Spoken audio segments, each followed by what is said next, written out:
नमस्कार, मैं हूं कुमार गजेंद्र। जनपद ऑन द स्पॉट में आपका स्वागत है। हमारे एक दूसरे social media platform podcast with Kumar Gajendra में भी आपका स्वागत है। अब बात करते हैं दिल्ली के पूर्व डिप्टी सीएम मनीष सिसोदिया की। मनीष सिसोदिया को तिहाड़ जेल के अंदर रहते हुए अब पूरा 1 साल हो गया है। आज 26 फरवरी है और पिछली 26 फरवरी को मनीष सिसोदिया को सीबीआई ने गिरफ्तार किया था। ये वही मनीष सिसोदिया हैं जो अपने आप को मनीष चाचा कहलवाने लगे थे। स्कूलों में ये बड़ी-बड़ी बातें करते थे। जिन दिल्ली के जिन सरकारी स्कूलों में शुरू से मुफ्त में शिक्षा मिलती थी बच्चों को, ये ढोल पीट रहे थे कि हमने उनमें फ्री मुफ्त शिक्षा देनी शुरू कर दी है। ये जिन अस्पतालों में मुफ्त में इलाज मिलता था गरीब लोगों को, हमेशा से ये ढोल पीट रहे थे कि मुफ्त में हमने इलाज कराना शुरू कर दिया है। ये वही मनीष सिसोदिया हैं जो जिनके ऊपर करोड़ों रुपए स्कूलों में एक कमरा 40 लाख का बनाया इन्होंने स्कूलों के अंदर। 500 स्कूलों की बात की गई थी बनाने की, इन्होंने जो चुनावी वादे किए थे, लेकिन हुआ क्या? हर स्कूल में 500 कमरे तो छोड़ दिए, कोई एक दीवार तक नहीं बनाई। और इन्होंने जो कमरे बनाए, मतलब स्कूल बनाने की बात थी, कमरे बनाने शुरू कर दिए जो हमेशा से सरकारी स्कूलों में होता था। और जिन्हें एक्सटेंड करने का जो काम था वो स्कूल के प्रिंसिपलों का होता था। वो प्रिंसिपल अपने स्कूल में बढ़ते हुए बच्चों को देखते हुए, संख्या देखते हुए उन स्कूलों में कमरे बनवाया करते थे। लेकिन ये सारा जो काम है मनीष सिसोदिया साहब ने अपने हाथ में ले लिया और अपने जो आसपास के जो राय रिश्तेदार थे उन सभी को ये काम सौंप दिया कि भैया तुम इनके कमरे बनाओ। अब जब अपने लोगों को टेंडर देके उन्हीं से कमरे बनवाए गए तो एक कमरा स्कूल के अंदर, एक कमरा 40 लाख रुपए की कॉस्ट का पड़ा। उस पे भी जांच चल रही है और उस पे एजेंसियां जांच में लगी हैं कि आखिर ये कमरे इतने महंगे क्यों बने। जरा सोचिए कि आपको आपके घर में एक कमरा बनवाना हो तो क्या 40 लाख रुपए का कमरा पड़ेगा, लेकिन स्कूलों में 40 लाख रुपए का कमरा बनाया गया। ये मनीष सिसोदिया हैं। इसके अलावा इन्होंने शराब घोटाले में बहुत बड़ा घोटाला किया, करोड़ों रुपए लूट के खा गए दिल्ली के खजाने के। और 338 करोड़ रुपए की मनी ट्रेल इनके नाम पर इनके सामने सुप्रीम कोर्ट के सामने रखी गई, जिसमें ईडी के पास सारे सबूत हैं, सारे गवाह हैं, सारे प्रूफ हैं कि मनीष सिसोदिया ने, अरविंद केजरीवाल ने, संजय सिंह ने, इन्होंने करोड़ों रुपया खाया था जो साउथ की शराब लॉबी को दिल्ली के अंदर इंट्रोड्यूस कराने के नाम पर। और जब शराब लॉबी मतलब के कविता वाली, समीर महंद्रू वाली, जब इनको इंट्रोड्यूस करा दिया तो इतने दिनों में ही इतना पैसा लूट के ले गई ये शराब लॉबी और जो दिल्ली का खजाना था उसको बहुत मोटी चपत लगाई। तो ये जो मनीष सिसोदिया साहब हैं ये बहुत लंबे समय से, अब 1 साल से जेल के अंदर हैं, बहुत बुरी स्थिति में पहुंच चुके हैं। पत्नी बीमार है, बार बार पत्नी की बीमारी का बहाना बनाकर जमानत मांग रहे थे लेकिन जमानत मिली नहीं, क्योंकि ईडी ने बार बार कहा कि बहुत मजबूत आदमी है, बहुत रसूख वाला इंसान है, बहुत सारे डिपार्टमेंट थे दिल्ली सरकार के अंदर, केजरीवाल साहब पर एक भी डिपार्टमेंट नहीं है। रेनॉल्ड का पेन जरूर लगाते हैं लेकिन किसी मंत्रालय की किसी फाइल पर केजरीवाल कहीं पर साइन नहीं करते हैं। आप देखिए, ये हिंदुस्तान का पहला मुख्यमंत्री है। हमारे यहाँ पर ऐसे भी लोग मुख्यमंत्री बने देश के इतिहास के अंदर जो अंगूठा टेकते, जो पढ़ना लिखना नहीं जानते थे, लेकिन इसके बाद भी वो सिग्नेचर करते थे, उनके थंब लगते थे, सारी चीजें। लेकिन ये पहला हमारे यहाँ मुख्यमंत्री दिल्ली के अंदर, वो भी राजधानी में बना, जिसके जो रेनॉल्ड का 2 रुपए का पेन लगा के ड्रामा तो करते हैं लेकिन कहीं पर किसी फाइल पर सिग्नेचर नहीं करते हैं। इसके बावजूद शराब घोटाले में फंस गए हैं बेचारे। तो मनीष सिसोदिया जो शराब घोटाले में पिछली 26 तारीख को इन्हें पकड़ा गया था और आज आम आदमी पार्टी ने उसी बात को लेकर खूब ड्रामा किया।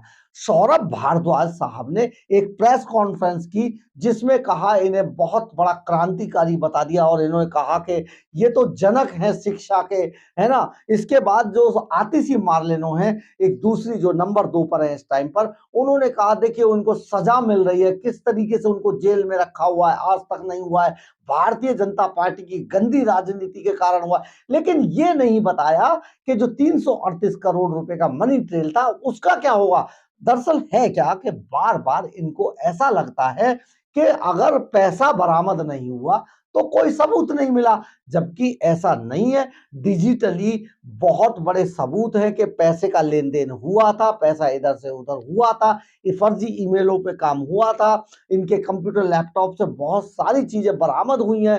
तो जब ये सब बरामद हुआ, पैसे लेने वाले ने भी कहा कि मुझे पैसा डिलीवर हुआ, पैसे देने वाले ने भी कहा कि मैंने इनको पैसा दिया, इसके बाद भी ये कह रहे हैं कि नहीं नहीं कुछ बरामद नहीं हुआ इससे। ऐसा नहीं होता है साहब।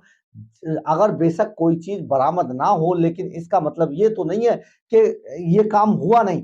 अगर हत्या के अंदर वेपन बरामद ना हो तो इसका मतलब ऐसा नहीं है कि हत्यारा बरी हो जाता है कि वेपन बरामद नहीं हुआ इसलिए इसको बरी कर दिया जाए। ऐसा नहीं होता, सजा मिलती है। और उसी बात को बार बार झूठ के आधार पर आम आदमी पार्टी जो आगे बढ़ा रही है, उसमें बहुत बड़ा मामला ये है कि आज अरविंद केजरीवाल ने बजट सत्र के लिए जो एक अपनी गिरफ्तारी से बचने के लिए जो इन्होंने बजट सत्र शुरू कर रखा है, उसके अंदर विधानसभा में, दिल्ली विधानसभा में आज मनीष सिसोदिया को याद करते हुए इन्हें सल्यूट तक कर दिया।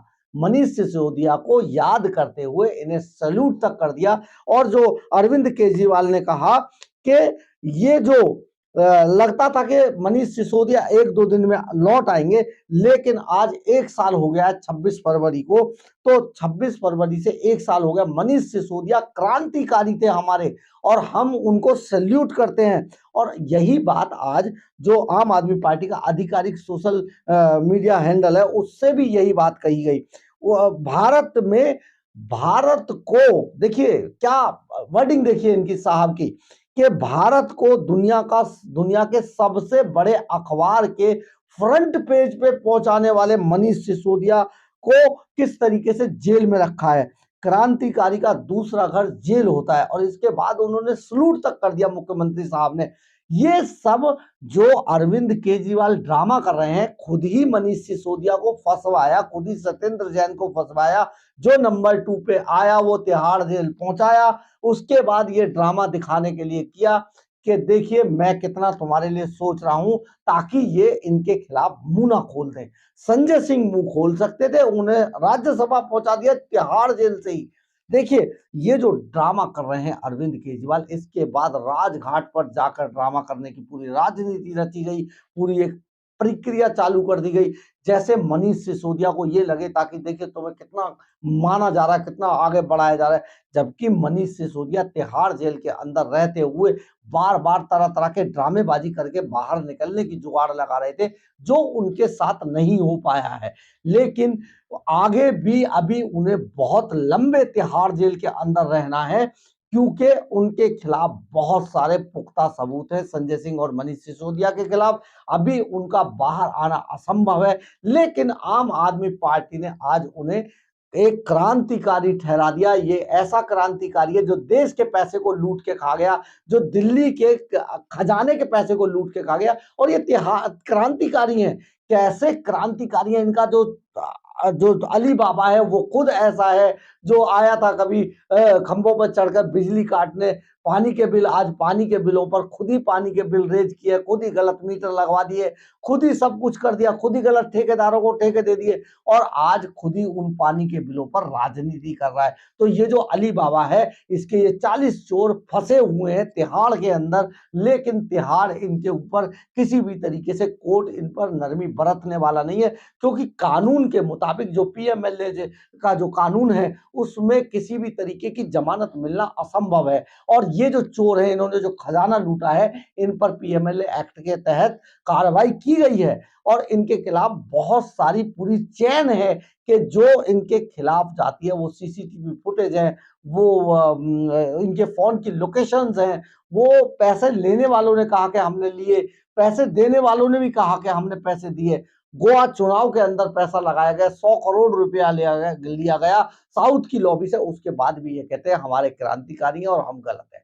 बहुत बड़ी बात है। सोचिए कि किस तरीके से मनीष सिसोदिया ने कितने बड़े बड़े पाप किए, जिनके वो पाप का फल भोग रहे हैं तिहाड़ जेल के अंदर। उनके एक दूसरे साथी हैं राज्यसभा से सांसद, पार्टी ने अपॉइंट कर दिया लेकिन राज्यसभा के सांसद नहीं बन पाए। तो हम कहेंगे कि पूर्व राज्यसभा सांसद संजय सिंह भी इनके साथी हैं और वो भी इसी पाप का फल भोग रहे हैं और भोगना भी चाहिए, क्योंकि इन्होंने जिस तरीके से दिल्ली के खजाने को लूटा था, सचमुच वो चौंकाने वाला था। आज तक कभी किसी ने ऐसा नहीं किया है। किसी पार्टी का कोई नेता इतना भ्रष्टाचार से जुड़ा हुआ नहीं था, जितने ये भ्रष्टाचार को रोकने के लिए, भ्रष्टाचार से लड़ाई लड़ने के बहाने से सरकार में आए और आज ये खुद इतने बड़े-बड़े भ्रष्टाचारी बन चुके हैं। इनके ऊपर इतने बड़े-बड़े आरोप हैं, जो इन्हें आने वाली पीढ़ी कभी क्षमा नहीं करेगी। बहुत बड़ी बात है। अरविंद केजरीवाल बेशक इन्हें क्रांतिकारी बताएं, बेशक इन्हें कुछ भी बताएं, क्योंकि उन्हें अपना बचना है, कहीं ये मुंह ना खोल दें उनके हिसाब से, लेकिन ये दिल्ली के खजाने के लुटेरे हैं और ये तिहाड़ जेल में ही इनका बाकी का समय कटने वाला है।